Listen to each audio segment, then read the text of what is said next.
Berkenan dengan pandemi virus corona, Komisi Pemilihan Umum atau KPU memutuskan untuk menunda sebagian tahapan Pilkada serentak 2020 hingga waktu yang belum ditentukan. Adapun tahapan yang ditunda adalah pelantikan pemungutan suara, verifikasi bakal calon perseorangan, rekrutmen petugas pemutakhiran data, serta pencocokan dan penelitian. Namun KPU mengatakan penundaan tahapan-tahapan tersebut belum tentu mempengaruhi hajat utamanya, yaitu proses pemungutan suara. Kementerian Dalam Negeri akan berkoordinasi dengan KPU untuk membahas kelanjutan penyelenggaraan pemilu serentak 2020. Baik Kemendagri dan KPU terus memantau perkembangan penyebaran pandemi virus corona ini.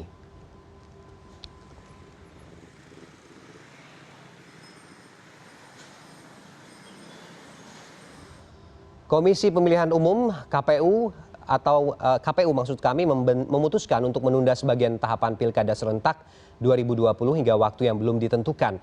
Penundaan tersebut berkenaan dengan wabah virus corona yang semakin meluas. Apa langkah selanjutnya terkait penundaan dari pelaksanaan Pilkada serentak 2020 ini?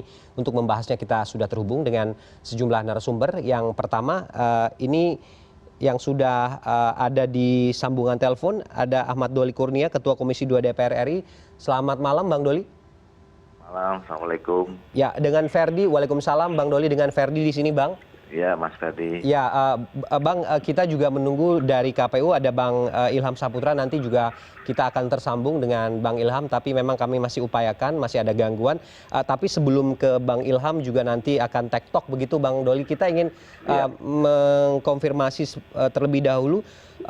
KPU sudah memutuskan untuk tidak terburu-buru terhadap penyelenggaraan Pilkada 2020.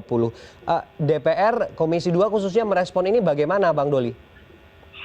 Ya, pertama terhadap keputusan diambil oleh KPU berkaitan dengan penundaan ada 4 tahapan yang dilakukan oleh KPU itu saya kira memang itu keputusan yang terbaik diambil dalam situasi yang seperti sekarang. Oke. Gitu.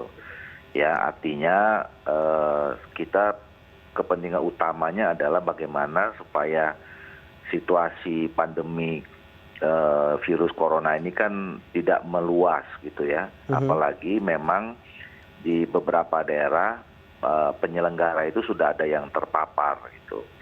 Nah, tetapi kan juga kita belum bisa memutuskan secara penuh ya apakah memang Pilkada serentak yang nanti jatuh pencoblosannya tanggal 23 September itu kita tunda atau tidak gitu. Nah, saya beberapa kali juga menyampaikan bahwa kita lihat perkembangan dan situasi karena kan pemerintah sekarang sudah mengeluarkan maklumat bahwa sekarang dalam situasi tanggap darurat sampai tanggal 29 Mei ya.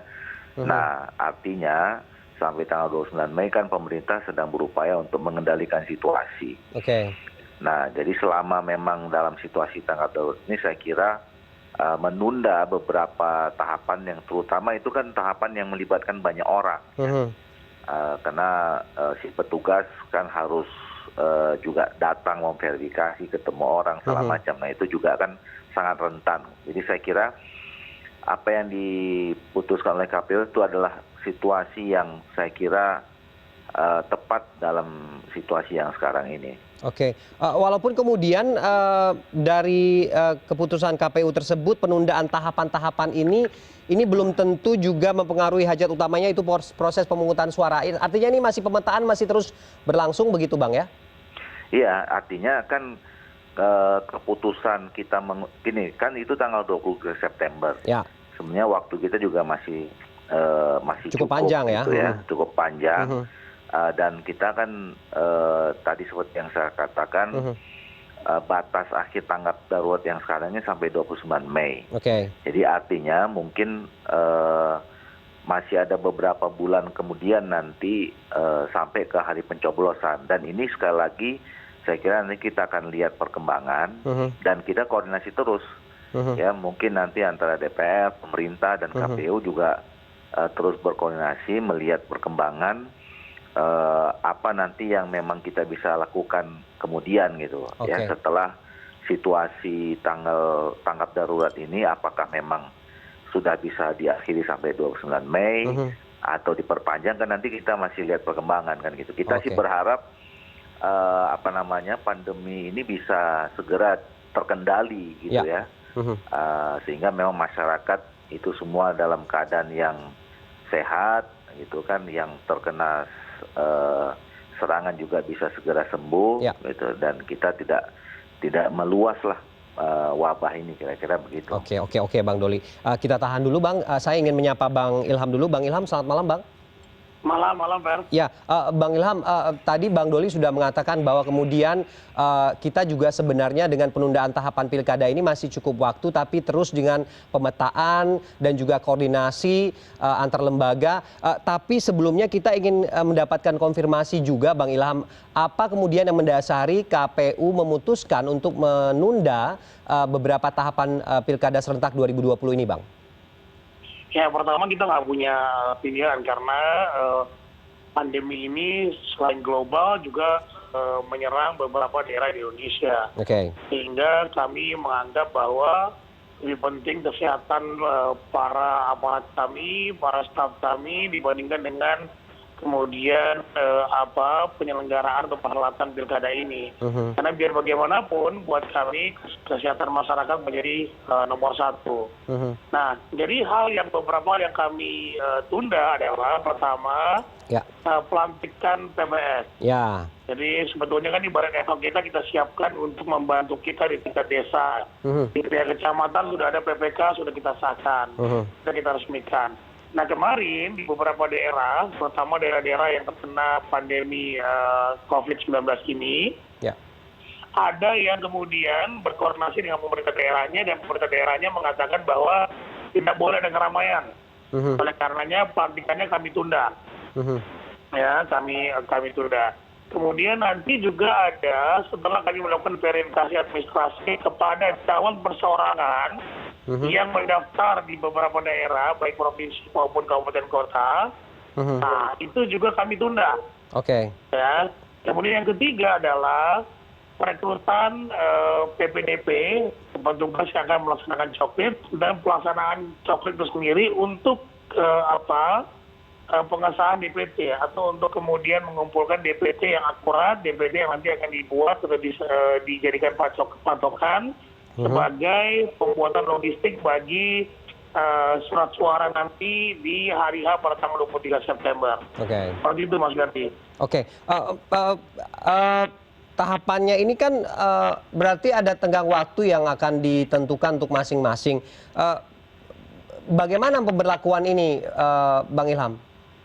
Baik, sebetulnya kita sudah buat simulasi ya, kalau kemudian nanti kondisi daruratnya sampai tanggal 29 Mei dan pemungutan suaranya tidak berubah, maka ada beberapa tahapan-tahapan yang kita akan mampatkan penyelenggaraannya atau kemudian kita perpendek tahapannya.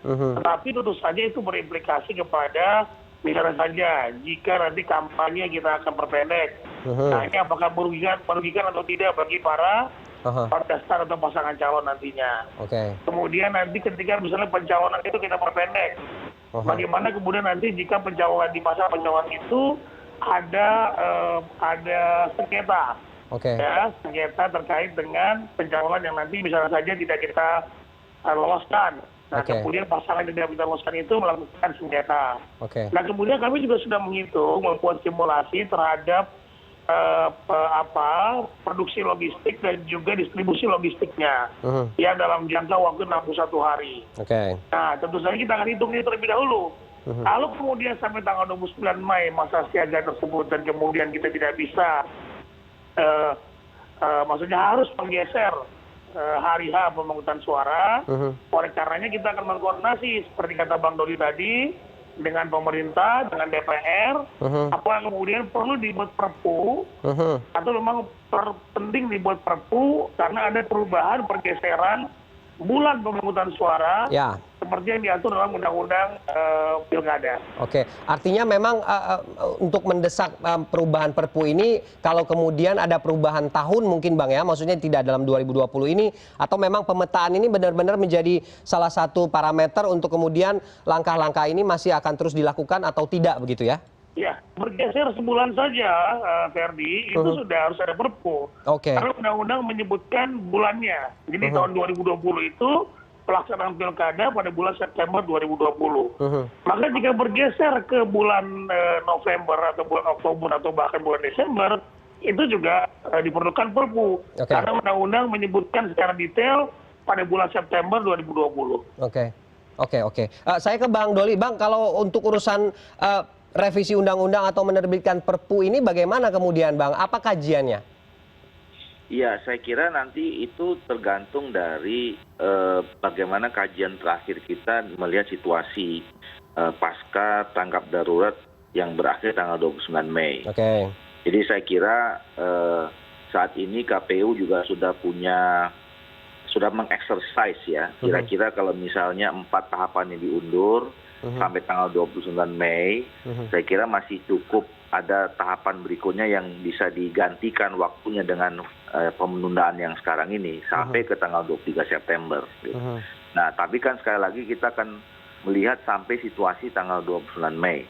Itu yang saya katakan tadi, kita berharap, berdoa semuanya agar situasi ini bisa terkendali, ya pemerintah juga bisa mengambil langkah-langkah yang cepat dan tepat di dalam rangka mengurangi tingkat penyebaran dan kemudian masyarakat kita juga kembali sehat kembali gitu. Nah, kalau misalnya nanti ya, tentu ini tidak menjadi harapan kita ya. Kalau misalnya pada akhirnya nanti setelah tanggal 29 Mei situasinya masih sama, nah itu yang mungkin KPU juga tidak bisa lagi melakukan penyesuaian soal perubahan tahapan ini, sehingga nanti akan konsekuensinya tanggal 23 September itu harus ditunda. Digeser begitu ya?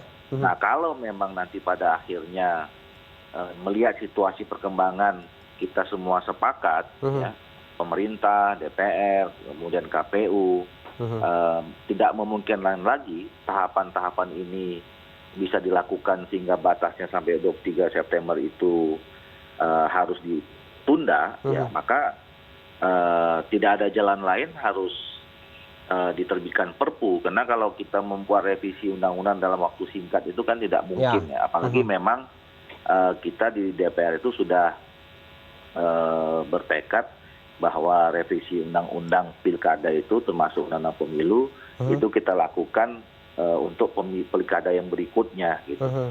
Nah, jadi ketika kita sepakat semua nanti tanggal 23 September tidak lagi memungkinkan untuk dilakukan pencoblosan, maka jalan keluarnya adalah harus terbitkannya Perpu, karena seperti tadi disampaikan dalam undang-undang pilkada sekarang itu jelas letterlek bahwa pilkada tahun 2020 ini dibuat harus dilaksanakan bulan September. Nah, tanggal 23 itu kan di ujung, kan?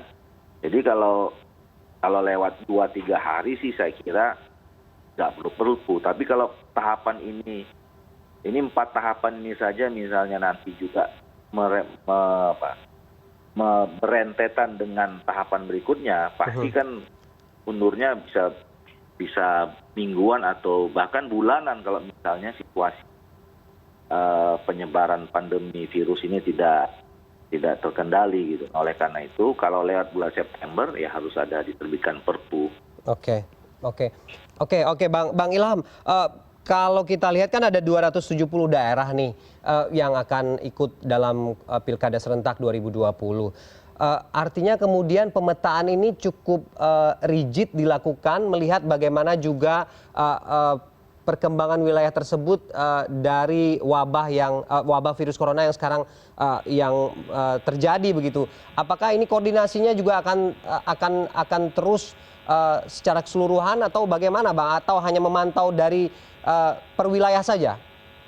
Ya, kita sampai saat ini terus meminta perkembangan terakhir kondisi daerah yang terkait dengan dampak COVID-19 ini. Ya, jadi tiap hari kita menerima laporan. Misalnya yang kemarin misalnya saja tidak ada suspek atau tidak ada ODP atau tidak ada PDP, ternyata ada laporan baru ada gitu ya. Jadi sepertinya kita tidak bisa kemudian mengatakan bahwa kemudian daerah ini aman sampai tanggal 29 Mei ke depan. Sehingga kami memutuskan kemarin yang kami kecualikan adalah pelantikan PPS yang kemudian sudah direncanakan jauh-jauh hari, dan setelah berkoordinasi dengan pemerintah daerah, yaitu kepolisian, bupati atau wali kota, dan beberapa pihak lainnya, dan itu diperbolehkan, silakan dilantik.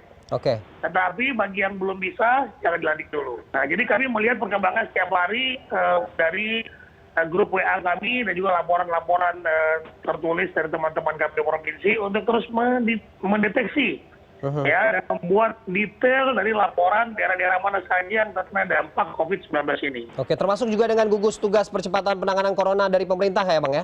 Tentu saja kita akan koordinasi dengan mereka. Bang Ilham, Bang Doli, kita break dulu, nanti kita akan ngobrol lagi. Layar Demokrasi akan kembali usai jeda.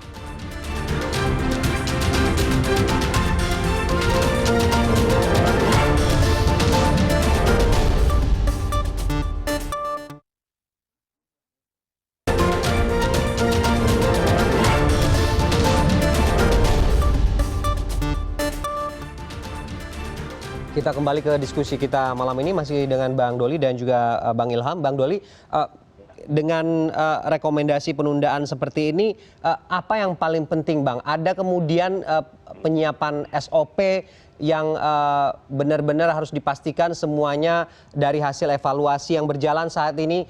Bagaimana kemudian ini dititipkan rekomendasi ini kepada KPU Bang? Ya, saya kira dari beberapa minggu yang lalu ya, setelah kita mendengarkan maklumat dari pemerintah soal tanggap darurat ini, saya sudah berkomunikasi langsung dengan KPU, ya juga Bawaslu, supaya mereka juga membuat SOP sendiri atau protokol sendiri yang berkaitan dengan mengantisipasi soal menghadapi tanggap darurat virus corona ini gitu loh. Dan saya kira keputusan yang mereka ambil ini adalah berdasarkan setelah memang SOP atau protokol itu dibentuk, dan kemudian tadi seperti saya katakan sudah ada beberapa penyelenggara di daerah yang sudah terpapar gitu kan, dan ini saya kira kan juga membahayakan juga karena mereka kan juga akan berinteraksi dengan masyarakat yang lain kan. Nah, jadi saya kira itu yang tadi saya sampaikan di awal bahwa keputusan diambil KPU saat ini adalah keputusan yang terbaik ya dalam situasi yang sekarang ini, dan itu saya kira sudah berdasarkan protokol atau SOP yang mereka sudah terbitkan gitu. Bang Doli, protokol ini juga termasuk bagaimana mengatur daerah-daerah rawan dan yang tidak rawan atau yang memang benar-benar tidak terdampak wabah, karena kalau dari catatan di Sumeneb ini katanya tetap berjalan, kemudian beda mungkin dengan Depok mungkin Bang. Apakah ini juga ada aturan-aturan seperti itu nanti yang akan direkomendasikan Bang? Saya sudah baca sekilas ya. Saya kira langkah-langkah yang dilakukan oleh KPU yang berdasarkan SOP atau protokol yang mereka buat itu saya kira juga sudah cukup baik, dan itu berlaku kepada seluruh daerah. Nah, saya kira detailnya kemudian kasus per kasus di daerah sebagaimana mungkin itu bisa dijawab oleh saudara Ilham ya. Karena mereka yang membuat aturan dan mereka juga yang berkomunikasi langsung dengan aparat mereka di daerah. Gitu. Saya langsung konfirmasi Bang Ilham, bagaimana kemudian menjawab ini Bang? Apakah pemetaannya ini untuk SOP dan protokol yang direkomendasikan oleh Komisi 2 begitu juga menilai dan menimbang daerah epicentrum atau yang terpapar wabah, tidak terpapar, atau bagaimana kemudian ini akan diatur? Iya, dalam SOP yang sudah kami buat sebelumnya, kami menyampaikan bahwa bagi daerah-daerah yang setelah berkoordinasi atau KPU-KPU yang setelah berkoordinasi dengan Pemprov maupun Pemkot maupun Pemkat yang di mana lokal daerahnya itu ada daerah Perbekan yang akan menyelenggarakan pilkada, itu selama kemudian dianggap tidak ada masalah silakan. Nah, tapi ini hanya khusus untuk pelantikan PPS. Ya.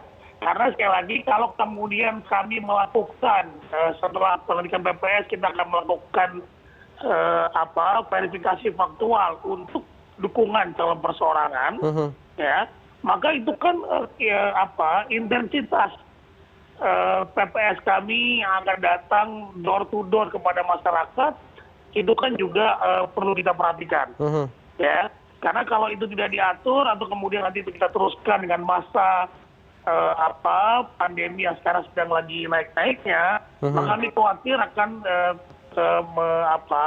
menularkan kepada para staf kami dan itu akan berimplikasi banyak sekali staf kami yang sakit dan juga akan berimplikasi kepada masyarakat di daerah itu. Ya, sehingga kemudian kenapa kami tunda 3 atau 4 tahapan yang kami akan lakukan ke depan. Pertama pelatihan PPS tadi kami kecualikan untuk daerah-daerah tertentu yang memang tidak bisa sama sekali setelah berkoordinasi dengan Pemprov dan Pemkot. Tapi kemudian untuk verifikasi faktual kami hentikan karena sekarang menurut kami sedang masa luar biasa penyebaran atau pandemik dari COVID-19 ini. Kemudian juga nanti pembentukan BPDP kami hold dulu, sama juga dengan coklit yang merupakan bagian dari tahapan pemutahiran daftar pemilih. Oke, kalau untuk masa kampanye Juli September ini juga ada yang khusus, Bang Ilham? Ya, justru itu. Kita kan tadi seperti kata Pak Doli bilang, kita kan juga menyesuaikan. Dibilang masa darurat pemerintah adalah sampai tanggal 29 Mei. Ya kan? Nah, kita sedang melakukan simulasi. Kalau sampai tanggal 29 Mei, kemudian tidak ada masalah ke depannya, mungkin kita bisa padatkan di kampanye ini kita perpendek masanya misalnya saja. Ya. Nah, itu tentu saja itu konsekuensi dari penundaan yang sekarang kita lakukan. Nah, kita akan berkoordinasi terus dengan DPR, dalam hal ini Komisi 2, apakah kemudian simulasi kita ini bisa diterima oleh pemerintah dan DPR, atau kemudian ternyata setelah kita simulasikan tidak mungkin kita lakukan pada tanggal 23 September nanti. Nah, tentu saja dari hasil pertemuan KPU, pemerintah, Bawaslu, dan DPR, itu bisa direkomendasikan dikeluarkan Perpu oleh Presiden. Seluruhnya ini sudah dalam tahap sosialisasi dari sekarang ke daerah-daerah, Bang ya? Ini bisa dipastikan? Itu sudah. Jadi peserta daerah-daerah peserta pilkada ini semua sudah mendapatkan surat edaran ini? Kita langsung sebarkan ke provinsi dan kabupaten kota yang memang menyelenggarakan pilkada.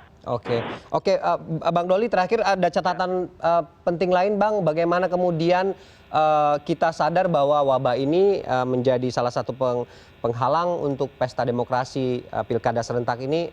Apa kemudian catatan khusus dari DPR untuk kemudian ini tetap bisa berjalan sesuai dengan protokol yang sudah diatur begitu? Ya, pertama tentu kepentingan yang paling kita kedepankan adalah kepentingan rakyat ya. Jadi yang sangat terancam saat ini dengan wabah atau pandemi virus corona ini kan adalah rakyat kita. Nah, oleh karena itu kita harus mengutamakan di atas segalanya untuk kepentingan rakyat supaya tidak tertular semakin menyebar dan seterusnya gitu. Nah, oleh karena itu event yang kedua memang event-event atau agenda politik, agenda negara juga penting termasuk pilkada. Nah, tinggal kita bagaimana menyesuaikan ya antara kepentingan rakyat dengan agenda ini bisa kita selaraskan. Nah, oleh karena itu saya kira apa yang ditempuh oleh KPU sekarang dalam rangka coba menyelaraskan antara dua kepentingan itu.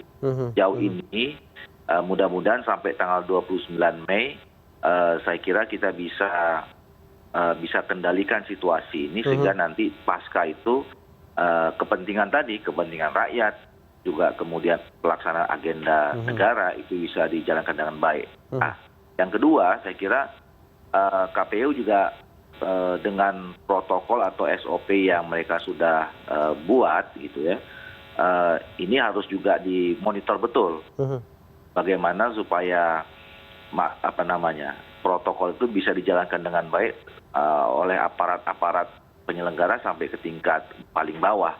Sehingga memang antisipasi yang memang kita harapkan bahwa penyelenggara terus masyarakat itu tidak menjadi menjadi bagian yang tertular gara-gara agenda ini itu tidak terjadi. Nah, yang terakhir kita berharap semua bahwa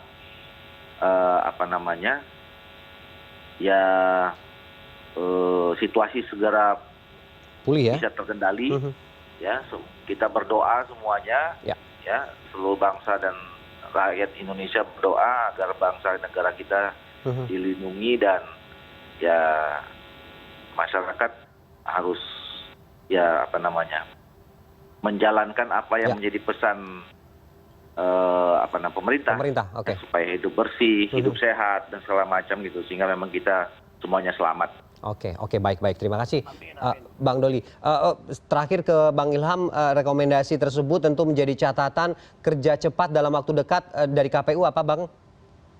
Ya, pertama sekali lagi kami akan membuat simulasi jika kemudian nanti tanggap daruratnya sampai tanggal 29 Mei, maka tahapan mana yang akan kita perpendek, tahapan mana yang kita akan persingkat, dan apakah kemudian setelah kita simulasi masih memungkinkan tanggal 23 September ini seperti yang dalam rencana kita dan diatur dalam undang-undang untuk kita selenggarakan Pilkada 2020 serentak ini. Oke, baik. Kita aminkan semua harapan-harapan baik tersebut, doa-doa baik tersebut agar kemudian masyarakat dan pemerintah bisa saling bekerja sama untuk kemudian apapun itu yang tadi disampaikan bisa terlaksana dengan baik. Terima kasih. Ahmad Doli Kurnia, Ketua Komisi 2 DPR RI, dan Ilham Saputra, Komisioner KPU RI sudah bergabung dengan kita malam hari ini di Layar Demokrasi. Terima kasih. Dan sejumlah informasi menarik lainnya akan hadir dalam Layar Demokrasi. Tetap bersama kami.